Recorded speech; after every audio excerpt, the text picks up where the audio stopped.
Hello and welcome to Educator.com.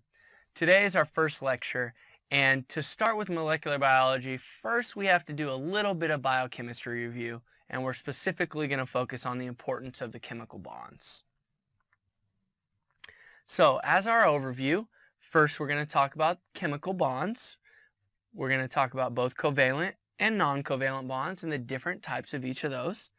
We'll follow that up with the properties of water, as well as chemical reactions and free energy, and then we'll have just a brief intro into the properties of DNA before we finish and move on to lecture 2. So, chemical bonds are attractive forces that hold atoms together, thereby making molecules. So, at least 2 atoms together. Our types of chemical bonds are covalent, which are much stronger bonds. They can be either polar or nonpolar. And then our other class of bonds are the non-covalent bonds, which are much weaker than the covalent bonds. However, when you have many non-covalent bonds together, they can become very strong. The many types of non-covalent bonds, the ones we're going to talk about: ionic bonds, hydrogen bonds, hydrophobic interactions, and finally, van der Waals forces, or van der Waals interactions. So, let's start off with covalent bonds. They are very strong. They involve the sharing of an electron pair between 2 atoms. And making and breaking covalent bonds usually requires the presence of an enzyme to catalyze that reaction. Okay? And the valence number of an atom determines the number of covalent bonds it can form. So what does that mean? First of all, what is the valence number?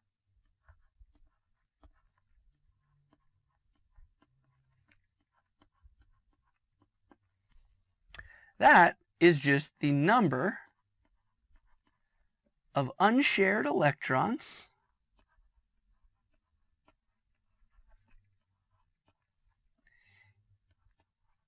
in an atom's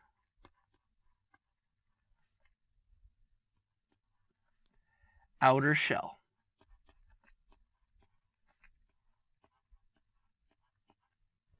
So the common atoms that we are going to see in molecular biology are hydrogen,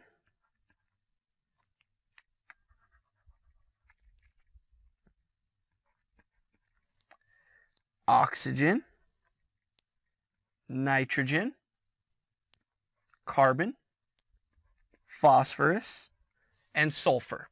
Okay? So how many valence electrons do each of these have?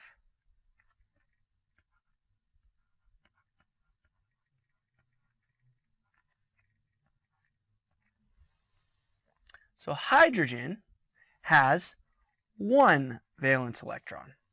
Oxygen has 6, nitrogen has 5, carbon 4, phosphorus 5, and sulfur 6. So, I said that the valence number of an atom determines the number of covalent bonds it can form. Well, how is that true? Let's show you.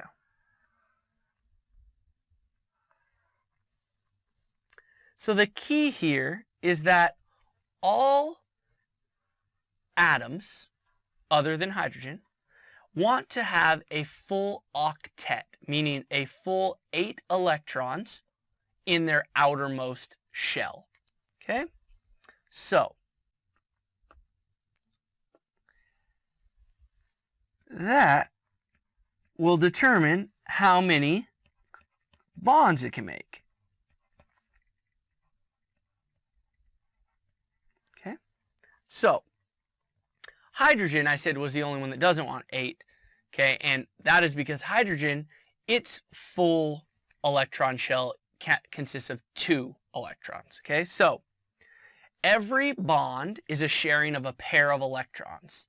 Okay? So, with hydrogen having a valence electron, 1 valence electron, and it only liking to have 2, okay, to fulfill it, it can make one bond.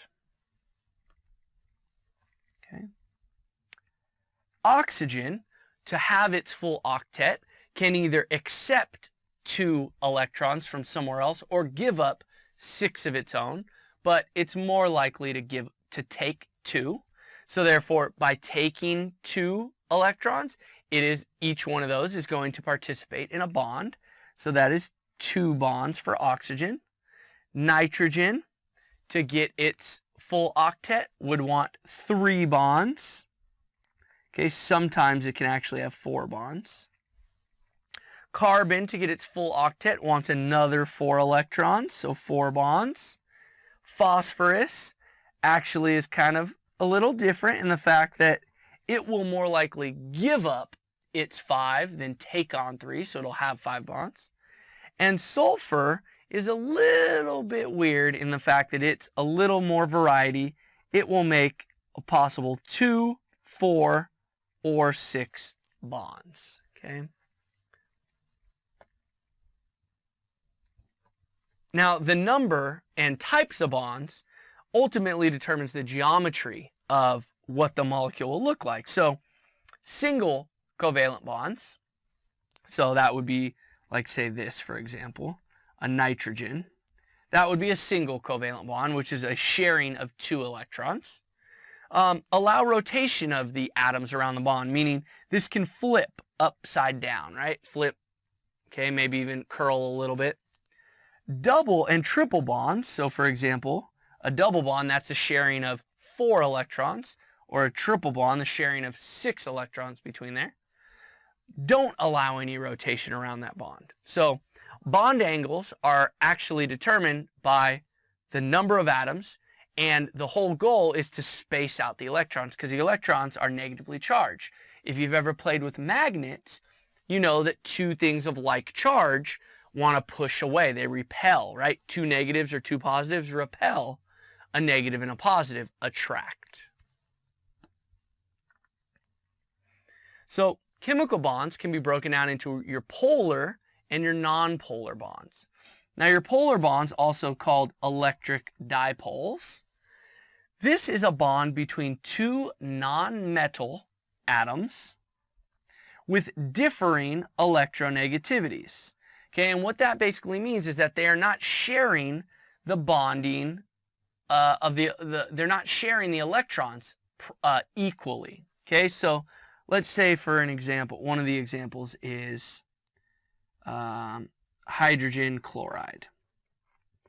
Okay, yes, they have just a bond right there, but what we actually find is that the chlorine atom actually has a partial negative charge, whereas the hydrogen atom has a partial positive charge, because the electrons are being pulled by chlorine because it has a higher electronegativity.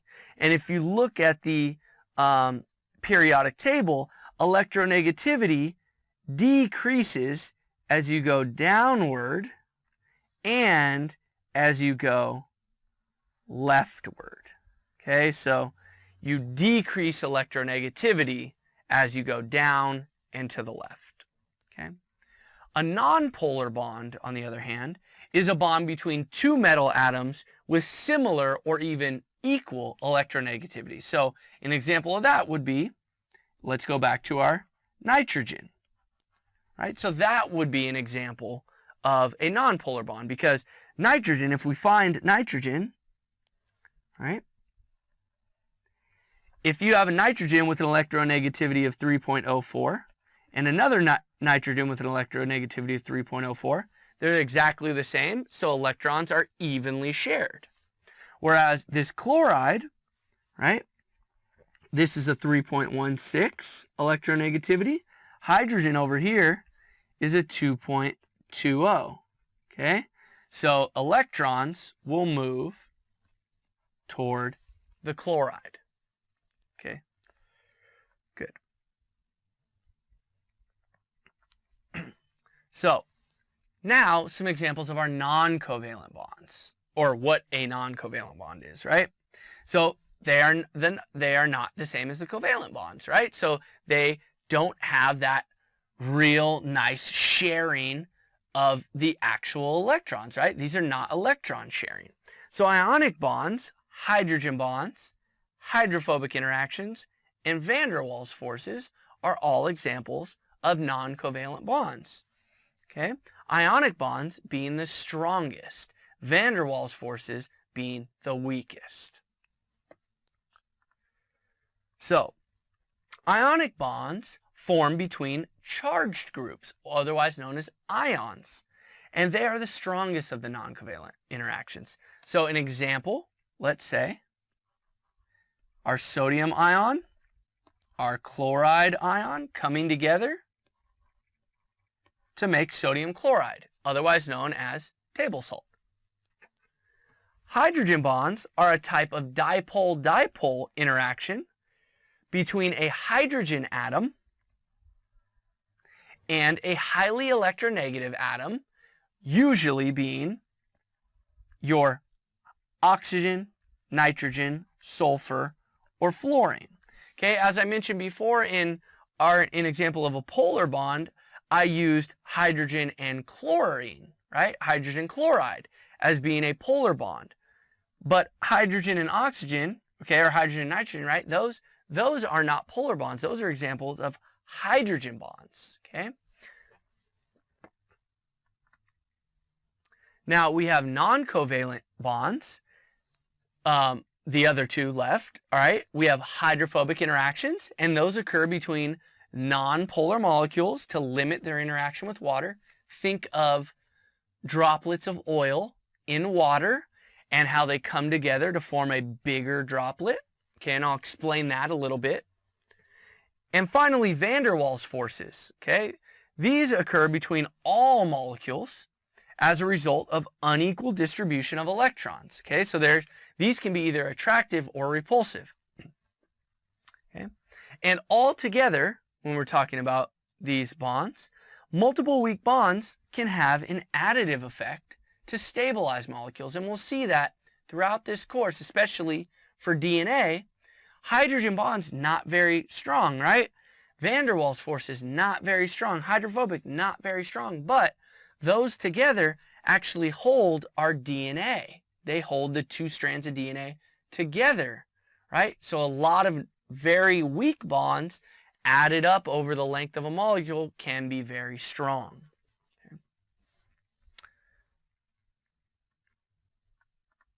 Okay. So let's get some examples of covalent and non-covalent bonds. So covalent, we'll do in blue.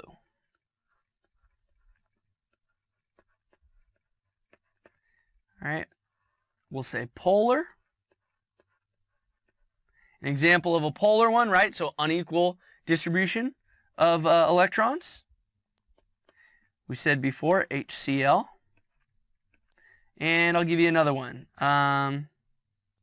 CH4. Okay, so what CH4 looks like this.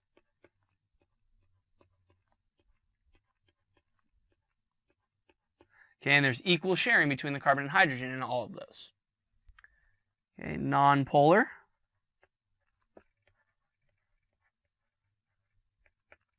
We have, let's say, the one that we talked about before, N2. We have O2. You know, any diatomic molecule, right? You put them all together. Hydrogen gas, right? Sulfide gas.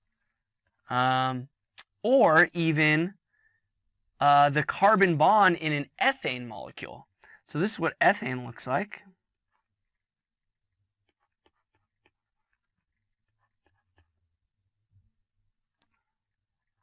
Okay, or we could even draw that out to look like this.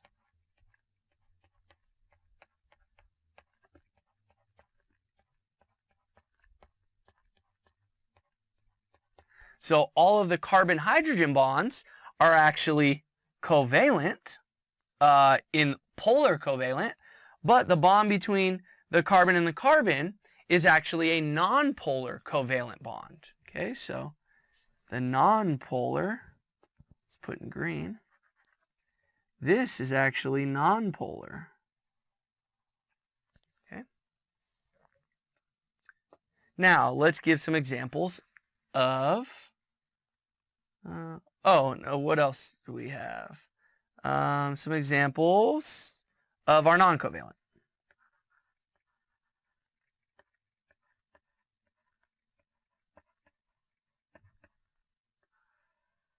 So let's say ionic. I gave you one already. Sodium chloride. And that's going to be the strongest, right? We have hydrogen bonds. Those are going to be like the ones that are shown for water, right? And they're usually longer than covalent bonds. And let's see right here if I can draw one out.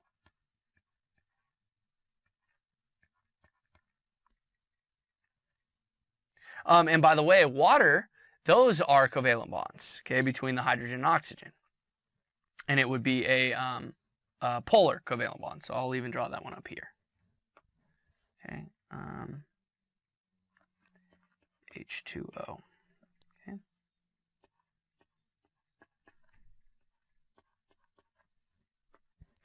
Okay, so these are polar bonds, right? Or covalent bonds, polar.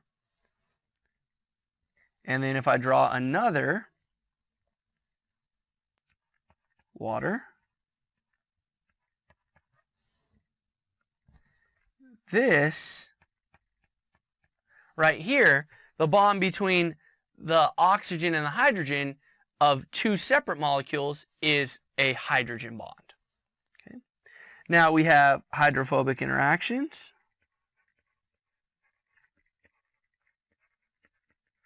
Hydrophobic interactions, that would be like water and oil droplets. And then van der Waals. That's just say when any two molecules come together, okay, there is a point at which they are attracted. Okay, and that point is 4 to 10 angstroms. Okay, so there's an attraction between 4 and 10 angstroms. If you go below 4 angstroms, you start to get a repulsion. If you go outside of 10 angstroms, then there really becomes no attraction at all. Okay. Now, one thing I want to mention about van der Waals is that van der Waals forces are actually pretty cool. Van der Waals forces, as I said, occur between any molecule, and van der Waals forces are what is responsible not only for helping DNA stay together, but for geckos and spiders attaching to the walls. So that's how they stick to walls. It's different than flies and other insects. Okay, that's a different way that they utilize that. But geckos and spiders specifically, the way they attach to walls is through van der Waals forces. I think that's pretty cool. All right, so let's move on to the properties of water. Now, first thing you need to know about water is that it's a polar molecule. Which means we have oxygen, which is highly electronegative, bound to hydrogens, which are not very electronegative. So therefore, we have a partial negative charge at the oxygen because it's trying to steal the electrons, and we have partial positive charges with the hydrogens, right? And this symbol that I'm writing here is a delta. Okay, so that's a delta, the Greek letter delta. Water is important because it is the solvent in which everything in the cell is dissolved. So we have to take into account water in anything in our living system. Now, water can hydrogen bond, okay? And you can hydrogen bond several water molecules together.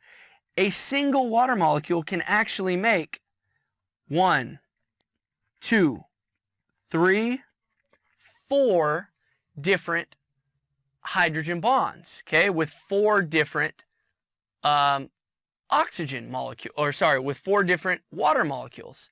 So the oxygen of a water molecule can hydrogen bond with two different hydrogens from different water molecules. And then each hydrogen of that original water molecule can hydrogen bond with an oxygen of a different water molecule. Okay? And if you look here on your right, this is the cubic form, so it's the crystal structure of solid water, which we know as ice. Now, water also is going to undergo hydrophobic interactions, and literally what hydrophobic means is hydro, water, phobic, afraid. Okay? So you can be hydrophobic, afraid of water, hydrophilic, water loving, philic, love. Okay, and we're going to talk about those terms, especially when we talk about proteins later in this class. So hydrophobicity, so the not wanting to interact with water. So the hydrophobicity of nonpolar molecules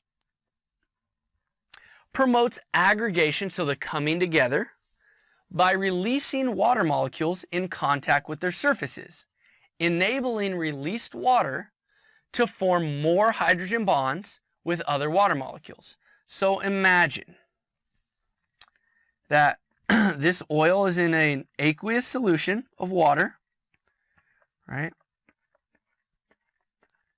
So it's surrounded by water molecules, right?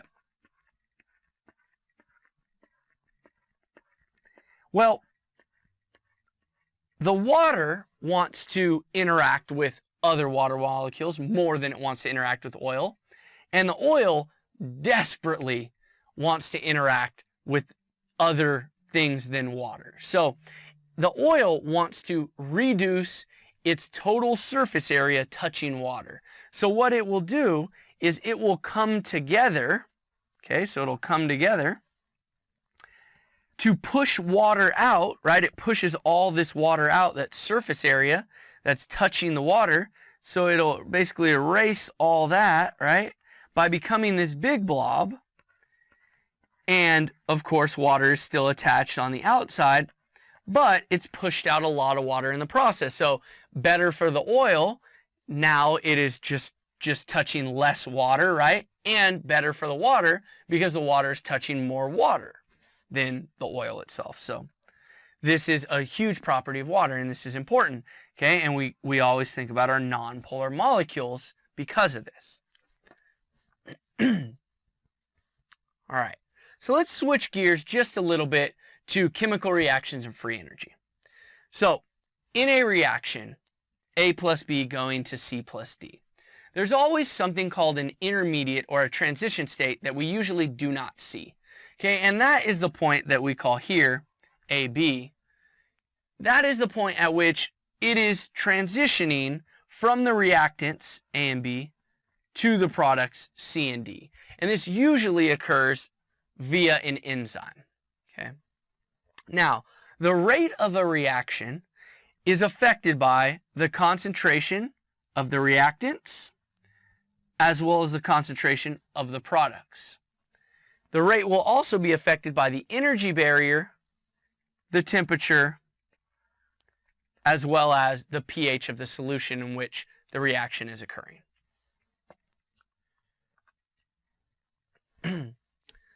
Now, when we're talking about chemical reactions, it is extremely important to know that forward and reverse reactions are occurring simultaneously. So it's happening in both directions. Okay? But the speed of reaction in, say, the rightward direction versus the leftward direction differ. And that is what allows you to either make a bunch of products or stay with a bunch of reactants. Okay? Now, this equilibrium state is a very dynamic state where the rates of your forward and reverse reactions are equal. Now, it's important to note that forward and reverse reactions are still occurring, but there is no net change of reactant or product, okay? Because if one reactant is being turned into a product, then one product is being turned back into a reactant. Okay? So forward and reverse reaction still occurring, but at the same rate. So at a zoomed out macro view, nothing is changing. Okay? And you can measure the equilibrium because each reaction is going to have an equilibrium constant, which is KEQ, K sub EQ. And that is going to measure the extent to which reactants are converted into products. It's a very simple measurement. I mean, you can get much more complex, but I'm presenting a simplified one.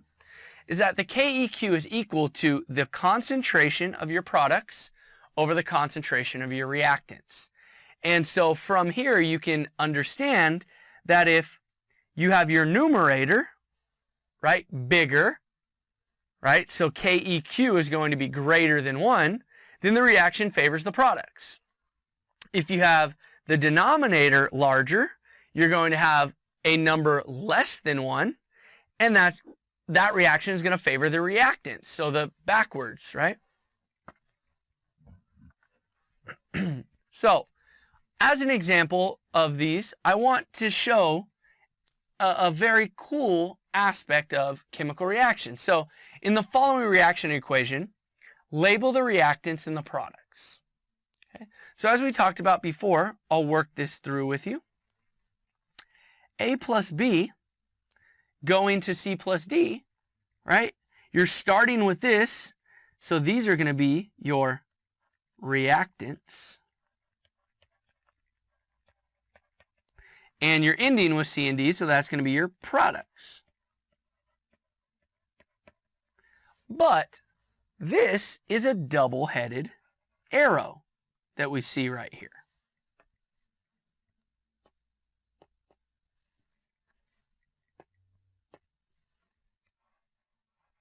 Okay, this is a double-headed arrow, meaning this reaction is reversible. It can go in both directions. So, in the other direction, C and D are your reactants, and A and B are your products. So all four A, B, C, and D are reactants, and all four A, B, C, and D are products at one point or another in this reaction. Okay, so rightward reaction, A and B reactants. Leftward reaction, C and D reactants. So continuing on with our chemical reactions and free energy, I want to introduce the concept of activation energy, also shown as E sub A. Now, activation energy is the minimum energy that is needed to be input to cause a chemical reaction. Okay? So when two reactants, let's say X plus Y, collide, energy gets released. It has to be greater than the energy barrier for the reaction to proceed. And this energy barrier is that amount of energy required for the formation of the products. So this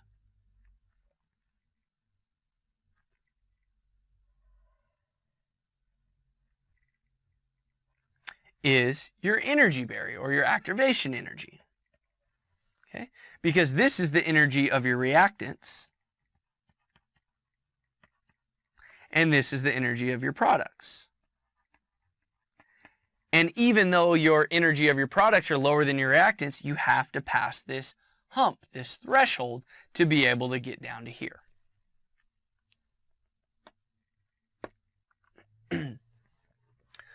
So let's talk about enzymes, right? Enzymes are biological catalysts. They accelerate reactions by decreasing the activation energy. Okay? Now, enzymes do not affect the reaction equilibrium, okay, the KEQ, or the change in the free energy.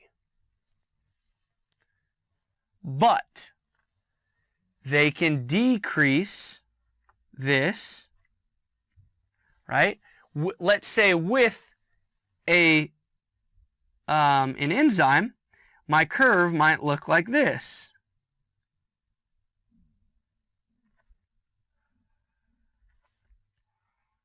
Okay, so this is my activation energy with an enzyme.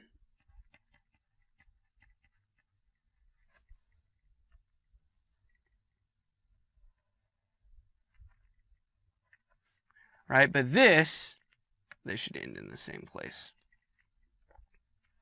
This is my activation energy without an enzyme, which is much higher. Okay, good. But as we can see, the energy of the reactants and the energy of the products is unchanged.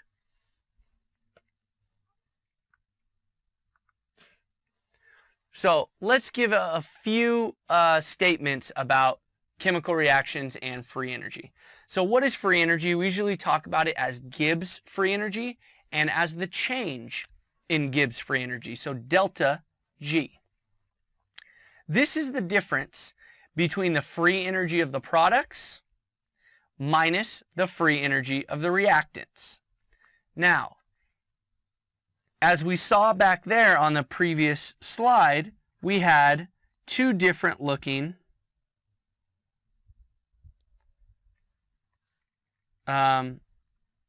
graphs.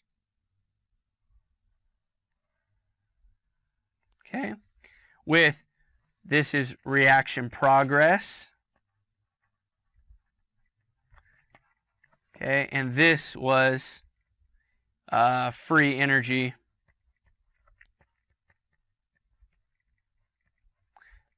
Okay, and we know that the left tail, this is our reactant. The right tail is our product. And we know that this is our activation energy, right? Our energy barrier. Now, if your products have a higher free energy than your reactants, what do we have? The difference between the free energy of the products, so what we're looking at is the G of our products minus the G of our reactants. Okay, that's our delta G. So, if our products have a higher, if they have a higher energy state than our reactants, that delta G is going to have a positive sign. Okay, meaning you need to add in energy from the system, usually in the form of heat or ATP, to get up to this energy level. Okay, that usually means that the reaction is non-spontaneous. Okay, it won't happen on its own. You need the input of energy. Okay, and this is also called an endergonic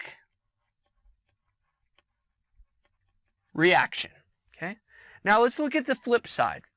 If our energy for our products is lower than our energy for our reactants, we're going to have a negative delta G. That means that it's actually going to give energy off to the system in the form of heat or ATP energy. Okay? This will likely be spontaneous, meaning it can happen because you don't need to input any energy. This is called an exergonic reaction, and it's likely to happen. Now, when your reactants and your products have the exact same amount of free energy, that's when you're saying that the reaction is at equilibrium. Okay, so you're no longer going one way or the other. Okay, and what's important here is that delta G ultimately determines the final concentrations of reactants and products.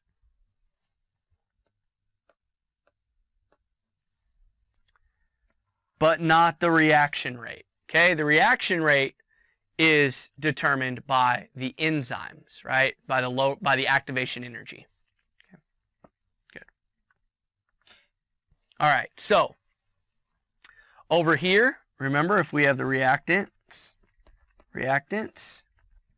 products,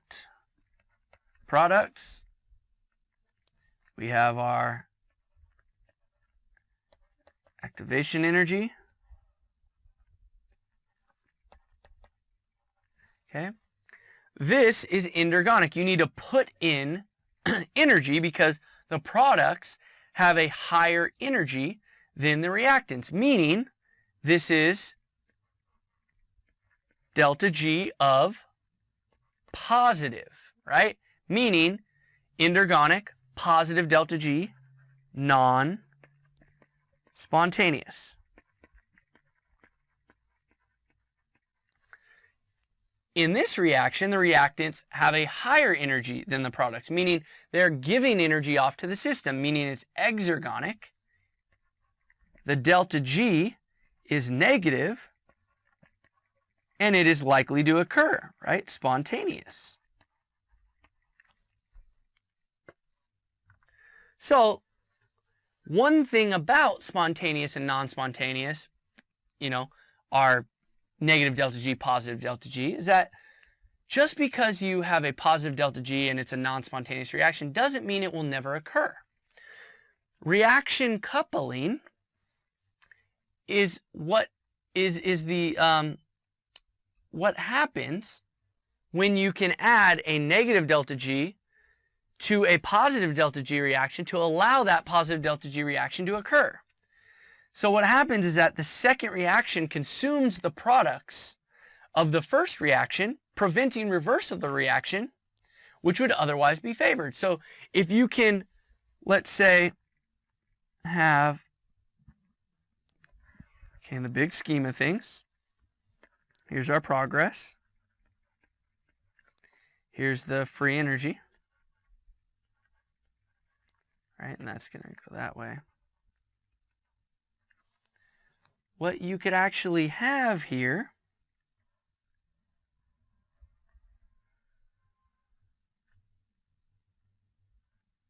right, this could be a reactant.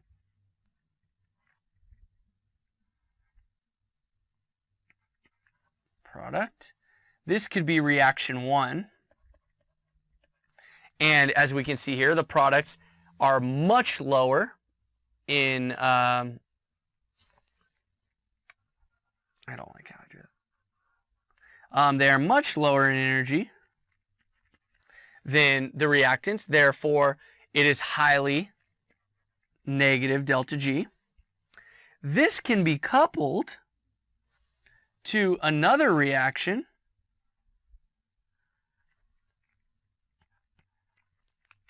where it is a positive delta G, right? And actually, this product of reaction 1 now becomes the reactant of reaction 2. Okay? So that is how they can be coupled to force a positive delta G non-spontaneous reaction to go forth.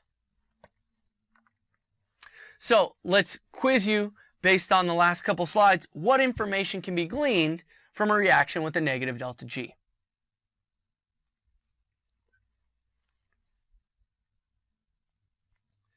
All right, we ready? So a negative delta G reaction is going to tell you that a reaction is spontaneous, that no energy input is needed, and in fact, it gives off energy to the system. It will favor the formation of the products. Negative delta G affects the equilibrium, but not the rate, and it may be coupled with a positive delta G reaction to force that to proceed. All right, so that's all the biochemistry review that I wanted to do, but I also wanted to introduce you to DNA. We're going to go into DNA in much further detail in a few lectures, but I wanted to introduce it to you first, all right? So DNA stands for deoxyribonucleic acid. That's what the DNA stands for. So I'll write that out for you. deoxyribonucleic acid. Okay, the A, the D, the N. Okay. Now, DNA is normally found in what's called a double helix. So it's two-stranded, as we can see over here. Okay. And it is in an anti-parallel orientation. Each strand has a 5' phosphate end and a 3' hydroxyl end.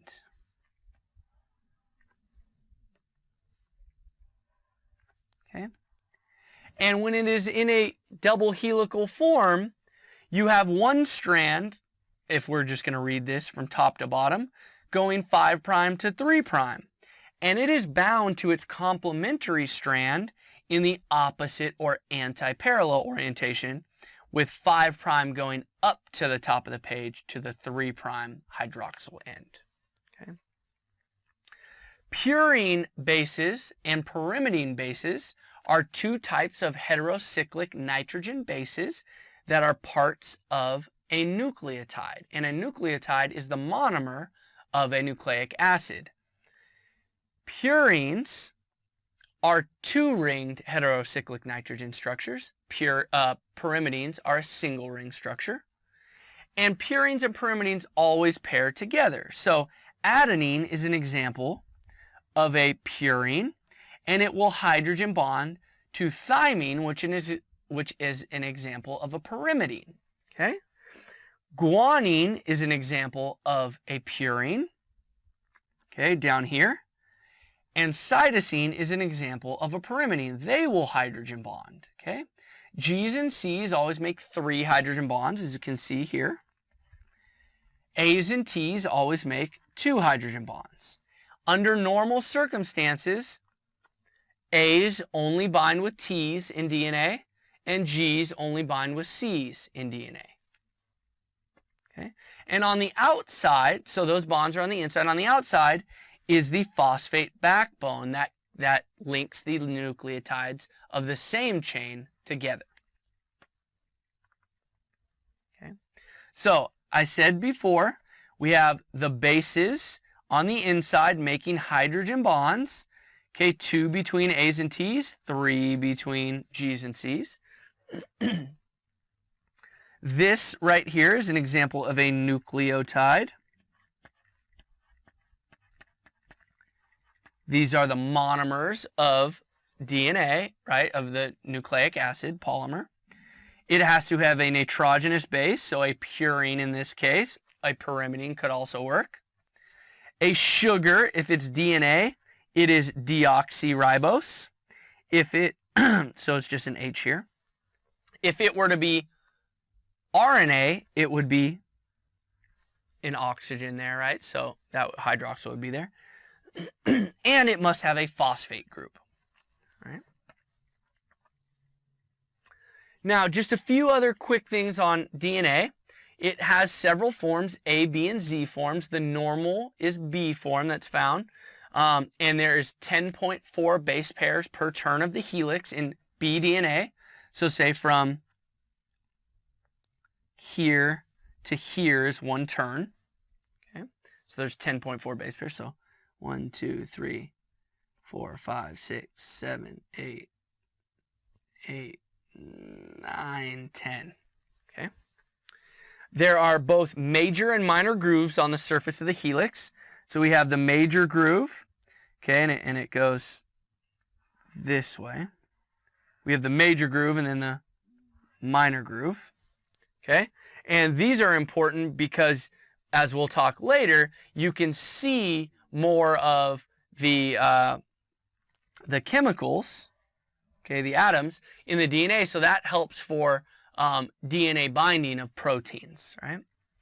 What's important, and I've talked about earlier in this unit, is that hydrogen bonding and hydrophobic interactions, also known as base stacking interactions, hold the two strands together.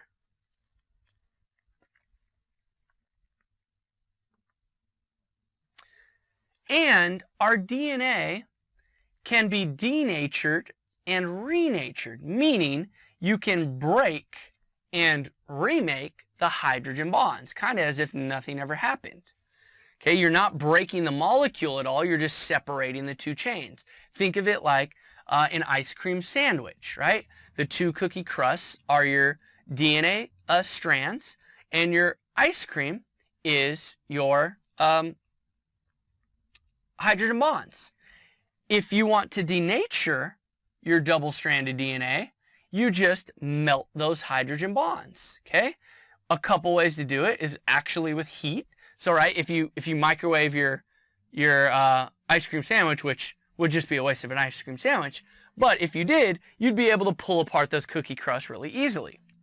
Okay, another way to denature double-stranded DNA is if you put it in a high pH environment or low salt concentration, or if you add metabolic enzymes that are made to break that open. A cool thing about DNA is that the same complementary DNA strands that were denatured can renature or reanneal when the environment is brought back to normal. So if you decrease the temperature, if you decrease the pH, if you increase the salt, okay, certain things like that. And DNA strands will anneal to what it should have annealed to, what are called complementary sequences. So A's and T's will come back, G's and C's will come back to each other. And speaking of the ability to denature and renature, I want to introduce you to a concept called hyperchromicity. And what hyperchromicity is it is just the increase of absorbance of a substance. Now, single-stranded DNA absorbs more UV ultraviolet light than an equal amount of double-stranded DNA, and almost about 20% more for the same. So if single-stranded DNA, if you had 10 base pairs, right? Or sorry, it would be 10 bases because it's single-stranded. And you had 10 base pairs of DNA, this 10 bases of RNA would absorb about 20% more UV light than double-stranded DNA. And that's because the actual nitrogenous bases, right, the A's, T's, G's, and C's, the purines and pyrimidines, are what is absorbing that UV light. But when it's in a double-stranded helix, they're compact inside on the inner portion of the double helix. Single-stranded DNA or single-stranded RNA, those flap out in solution. Okay, so what we can do, we can determine at a certain point based on the absorbance. Okay, if we have microscopic DNA, we can't see it in solution, but we'll be able to tell if it's DNA or RNA, or if it's double-stranded specifically or single-stranded. And how we do that is we use a machine called a spectrophotometer. And we make a reading, we take a sample of DNA in water or a buffer, put it into a clear tube that we call a cuvette, put it in a machine. You shine light through one side of the cuvette, and you have a detector on the other side, and it will calculate how much of the original light came all the way through, how much was captured. Right? And they do that at a wavelength of 260 nanometers. Well, at this low wavelength, or sorry, at this at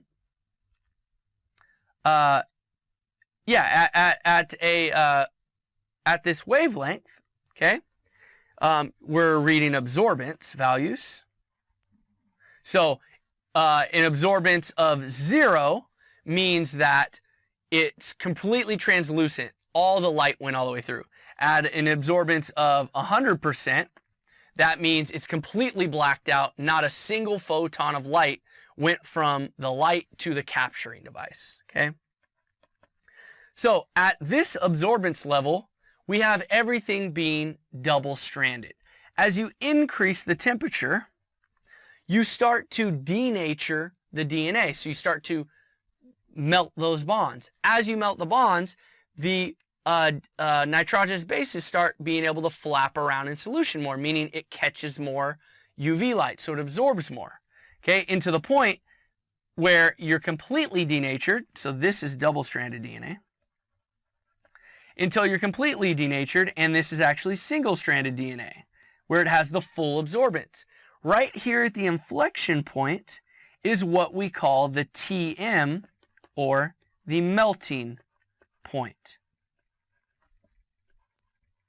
The melting point is the point at which you have 50% of your DNA as double-stranded and 50% as single-stranded. Okay? And the TM, the melting temperature, is determined by the base sequence as well as the salt concentration. Okay? That can affect the shielding, and we're not going to get into it, but salt concentration will affect if you denature or not. Okay? So for our last portion of this unit, I want to leave you with a very crude method to approximate our melting temperature without using any type of absorbance values, molecular techniques. So for example, the crude method is that for every AT base pair, that equals 2 degrees Celsius. And for every GC base pair, that is 4 degrees Celsius. We usually calculate this when we are making primers for polymerase chain reaction, PCR, which is another thing we'll learn in this class. But I wanted to give you a sample problem. So, for example, let's say we have this sequence, AT, G, C, AT, G, C, A. So what would the melting temperature of this 10 base pair sequence be? Okay, so we have count up how many A's and T's. AT bonds are 1, 2, 3, 4, 5, 6. Okay, so that leaves us with how many GCs? 1, 2, 3, 4. Okay, 6 AT bonds times 2 degrees Celsius equals 12 degrees Celsius. 4 GC bonds times 4 degrees Celsius equals 16 degrees Celsius. Add those together, that gives us a melting temperature of this sequence of 28 degrees Celsius. Okay, and as you'll be able to see is that regions with higher GC content will have higher melting temperatures, and regions with higher AT content will have lower melting temperatures comparatively. Well, thank you for joining me at Educator.com, and I hope you come back and see me in Lecture 2.